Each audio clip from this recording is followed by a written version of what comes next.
ඒක පුදුම ෆීලින් එකක් ඒ මිලියන 10 ලැබපු වෙලාව මට ඒක ඇත්තටම කියා ගන්න බෑ. ඇස්වල කඳුළු. මම හිතන්නේ මීට කලින් කිසිම ඉන්ටර්විව් එකක මම මේ දේවල් මම හිතන්නේ ඉස්සරහට කියන්න තියෙන දේවල් කියලා නැතුව ඇති. මම 7 වසරේ හරි 8 වසරේ හරි අපේ තාත්තා පිටරට රැකියාවකට යනවා. ඉතින් ඒකේ තාත්තට මම හිතන්නේ රැකියාව කරන්න හම්බෙන්නේ නැහැ. ජොබ් එකක් හම්බෙන්නේ නැහැ.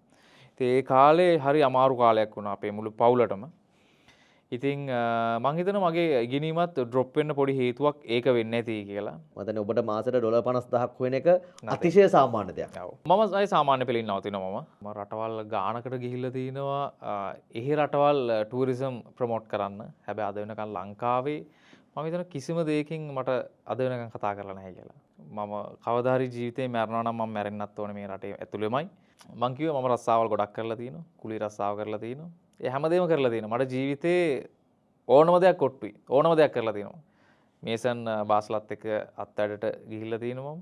ඔබට හෙට ඇරයුම් කරොත් ලංකාවේ ඒක රජයෙන් වෙන්න පුළුවන් නැත්නම් ඊට සම්බන්ධ තැන් වලින් වෙන්න පුළුවන් ලංකාවේ ටුවරිසම් නගා සිටවන්න වයිල් කුක් බුක් නැත්නම් චරිත් බ්‍රෑන්ඩ් එක ලංකාවත් එක්ක ටයි අප් වෙන්න. ඔබ ලෑස්තිද? අනිවාර්යෙන්. වයිල් කුක් බුක් කියන්නේ මම හිතන්නේ මට අනුව ලංකාවේ තෙක් මෙතෙක් හදපු හොඳම බ්‍රෑන්ඩ් එකක්. ජීවිතේ මම මොකක් හරි ආපස්සට හරවන්න තියෙනවා නම් එකම දේ ආපස්සට හරවන්නේ ඉගෙන ගන්න කියන එක. මම අදත් කියන්නේ කවුරු හරි මේ ඉන්ටර්විව් එක බලනවා නම් ජීවිතේ අංක 1 තියාගන්න ඉගෙනීම. නොමිනේෂන් කියලා කිව්වනම් මම ඒත් යනවා. මාව අපහසුතාවයට පත් කරන්නද මම දන්නේ ඇත්තටම අදටත් ඒකේ හේතුව මොකක්ද කියලා. එතකොට මට මිලියන 10ක් නෑ අයියේ.